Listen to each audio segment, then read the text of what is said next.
Olá, camaradas, bem-vindos a mais uma aula de História do professor Júlio César. O tema de hoje será a questão entre Israel e Palestina. Na antiguidade, a Palestina era uma região disputada por muitos povos, entre eles os hebreus, que formaram dois reinos, o reino de Israel, com a capital em Samaria, e o reino de Judá, com a capital em Jerusalém, local onde foi construído o templo, que durante séculos foi o principal local de culto religioso dos hebreus.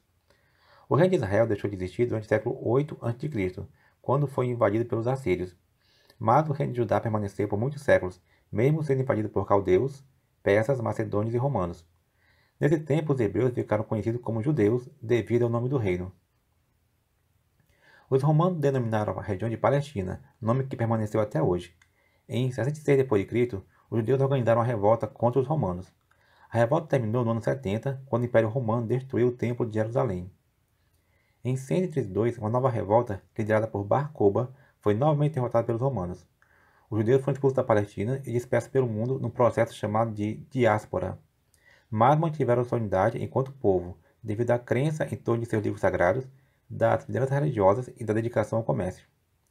Porém, durante 19 séculos foram perseguidos em território europeu por motivos religiosos. A própria Inquisição Católica perseguiu os judeus. Essa perseguição aos judeus é chamada de antissemitismo. No século XIX, os movimentos nacionalistas emergiram em diversos pontos da Europa. Entre os judeus surgiu o sionismo, movimento nacionalista judaico que prega que os judeus têm o direito de possuir a terra prometida a Abraão. Seu líder era o jornalista austro-húngaro Theodor Herzl, que afirmava que a Palestina era uma terra sem povo para um povo sem terra. O movimento sionista financiava viagens de judeus interessados em morar na terra prometida. Assim surgiram os kibbutzim, comunas agrícolas onde a propriedade da terra era coletiva. A questão é que naquela altura a Palestina era ocupada pelo Império Turco-Otomano, que dominava a região desde o século XVI.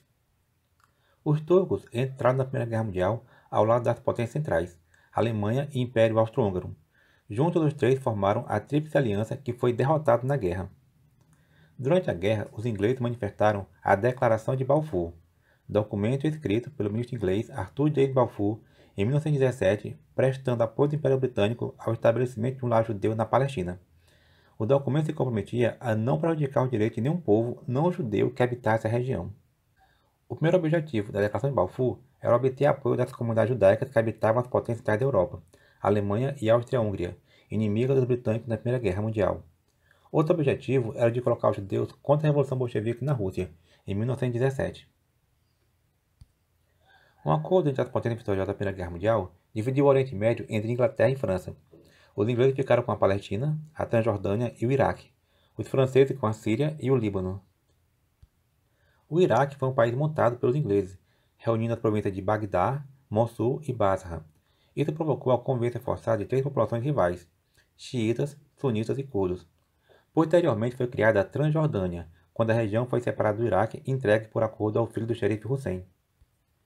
No mandato britânico, a Inglaterra teve uma política dúbia na Palestina, prometendo terras para judeus e árabes ao mesmo tempo. Essa política dúbia provocou uma série de conflitos entre as partes. Enquanto isso, na Europa ocorria o Holocausto, genocídio de cerca de 6 milhões de judeus nos campos de concentração nazistas, fato que motivou os judeus a lutarem pela constituição de uma nação judaica na Palestina. Formaram-se duas organizações armadas entre judeus, o Haganah, milícia judaica de esquerda, e o Irgun, milícia judaica de direita. Em 1947, a ONU apresentou seu plano para a região. Seriam formados dois estados, um árabe e outro judeu. Os judeus concordaram, mas os árabes não acharam justo que no estado judeu, 50% da população seria formada por árabes, que eram proprietários de 90% das terras. Além disso, seriam 11 mil km² para 1 milhão de palestinos e 14 mil km² para 700 mil judeus. No dia 14 de maio de 1948, encerrava-se o domínio britânico na região e os judeus fundaram o Estado de Israel. Os árabes consideram essa data o início da Al-Nakba, a catástrofe. Guerra de Independência de Israel. 5 países árabes declararam guerra ao novo Estado judeu: Egito, Síria, Líbano, Iraque e Transjordânia. Estados Unidos e União Soviética apoiaram os judeus. A União Soviética forneceu armas ao Haganah através da Tchecoslováquia. Com o apoio das duas superpotências, os judeus vencem a guerra contra as tropas árabes desarticuladas. O problema é que Israel e outros países árabes ocuparam territórios que seriam o do Estado palestino que não foi formado. Ao mesmo tempo, cerca de 700 mil árabes foram expulsos de suas terras e passaram a viver como refugiados. Guerra do Suez. Na década de 50, subiu ao poder no Egito o líder nacionalista pan-árabe Gamal Abdel Nasser.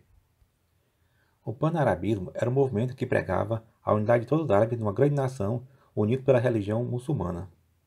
Nasser entrou em conflito com as grandes potências europeias, França e Inglaterra, ao nacionalizar o Canal de Suez, que era de propriedade britânica, em 1956. O canal é rota de passagem do petróleo árabe para a Europa. Israel apoia as potências atacando o Egito.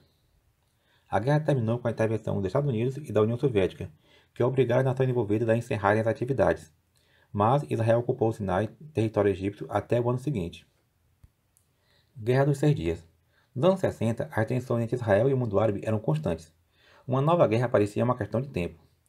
Quando o Egito, Jordânia e Síria movimentaram suas tropas, Israel se antecipou e decidiu um ataque preventivo à Força Aérea do Egito em 5 de junho de 1967, destruindo a maior parte de suas aeronaves de combate. Ao mesmo tempo, Israel reagia ao ataque da Síria e da Jordânia. Em 6 dias, as forças israelenses impuseram uma derrota humilhante aos países árabes e ocuparam a Península do Sinai, a faixa de Gaza, a Cisjordânia, as Colinas de Golã e Jerusalém Oriental.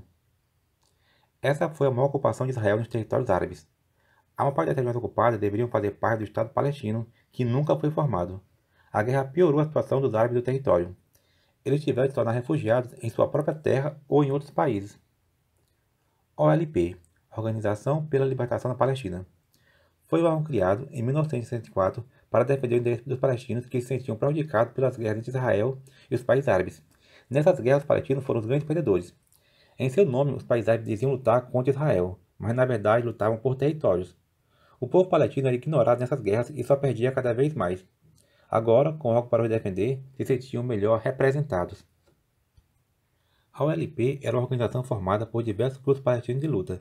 Entre eles, o mais importante era o Al-Fatah, liderado por Yasser Arafat. Mas os países árabes financiavam outros pequenos grupos no OLP para defender seus interesses.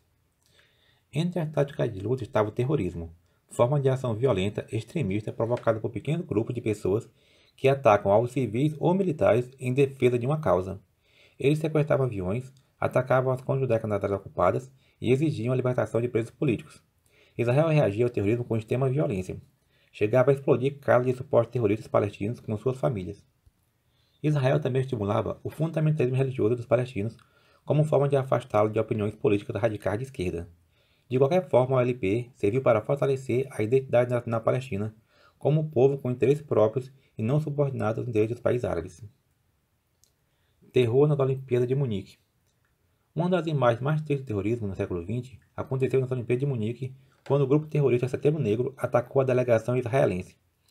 2 atletas foram mortos e 9 foram feitos reféns. Na fuga, houve um conflito com a polícia, terminando com um saldo de 16 mortos, 11 atletas, 5 terroristas e um policial. Guerra do Yom Kippur. Yom Kippur é o dia do perdão na religião judaica. A data foi escolhida pelo Egito e Síria para desferir um grande ataque surpresa contra Israel. Nos primeiros dias de combate, a vantagem era dos árabes, mas com o apoio dos Estados Unidos, logo Israel contra-ataca e vence mais uma vez uma guerra de grandes proporções contra seus inimigos. Diante da derrota humilhante, os países árabes decidiram usar uma arma econômica, o petróleo. A OPEP, a Organização dos Países Produtores de Petróleo, decidiu aumentar o preço do barril do petróleo para forçar as grandes potências a obrigar Israel a fazer concessões. O fato provocou uma crise econômica mundial, abalando a maioria dos países do mundo. Acordo de Camp David. O presidente do Egito, Anwar Sadat, mudou de posição política nos anos 70. Afastou-se da União Soviética e procurou aproximar-se dos Estados Unidos. O governo norte-americano intermediou um acordo em Camp David entre os antigos inimigos, Egito e Israel. Pelo acordo, o Egito reconheceria finalmente o Estado de Israel, que por sua vez devolveria o Sinai para o Egito e reconheceria uma autoridade palestina para negociar a paz na região, desde que não fosse a OLP. O acordo foi um grande avanço para a paz, mas desagradou grupos fundamentalistas muçulmanos que assassinaram o presidente do Egito, Anwar Sadat, em 1981, no atentado. Israel invade o Líbano. Nos anos 70, a OLP instalou-se no Líbano como base de operações contra Israel. O país passava por uma guerra civil envolvendo questões políticas e religiosas. A guerra civil no Líbano afetava a indústria do turismo israelense, na Galileia. Sob o comando de Ariel Sharon, Israel decidiu invadir o Líbano em 1982 para destruir a OLP dentro do território libanês. A ação de Israel obrigou os palestinos a migrarem para a Tunísia. O massacre de Sabra e Shatila. foi um dos acontecimentos mais vergonhosos da invasão israelense no Líbano. Eles permitiram que seus aliados no país, os milicianos da Falange Cristã, invadissem os campos de refugiados de Sabra e Shatila e matassem crianças, adultos e violentassem mulheres. As notícias do massacre de Sabra e Shatila mobilizaram a opinião pública mundial contra Israel. A Intifada. Foram revoltas populares promovidas por jovens palestinos que durante seus protestos atiravam pedras nos soldados israelenses. A primeira intifada aconteceu em 1987 e a segunda no ano 2000. Nessas revoltas destacou-se um novo movimento, o Hamas, grupo fundamentalista muçulmano que não reconhece Israel e usa táticas terroristas contra os judeus. Enquanto isso, a OLP decidiu construir um Estado palestino na Cisjordânia e na faixa de Gaza. Ao mesmo tempo, reconheciam o Estado de Israel. A manobra favoreceu o Acordo de Oslo em 93, intermediado pelos Estados Unidos. No acordo foi criada a Autoridade Nacional Palestina, com autonomia para negociar com Israel. No entanto, a paz ainda está distante. O primeiro-ministro judeu que assinou o acordo, Yitzhak Rabin, foi morto no atentado promovido por um judeu nacionalista em 1995. Além disso, grupos dissidentes palestinos como Hamas eram contra o acordo e não reconheciam a liderança de Yasser Arafat. Ao mesmo tempo, extremistas palestinos continuavam os ataques terroristas e o partido de direita israelense, Likud, venceu as eleições prometendo agir com maior rigor contra os palestinos. Do outro lado, os palestinos se dividem. Uma parte segue o Hamas, na faixa de Gaza, que não reconhece o Estado de Israel, nem as negociações de paz, e do outro lado, na Cisjordânia, está o Al-Fatah, dirigindo a Autoridade Nacional Palestina, mas sem força para impedir as ações radicais.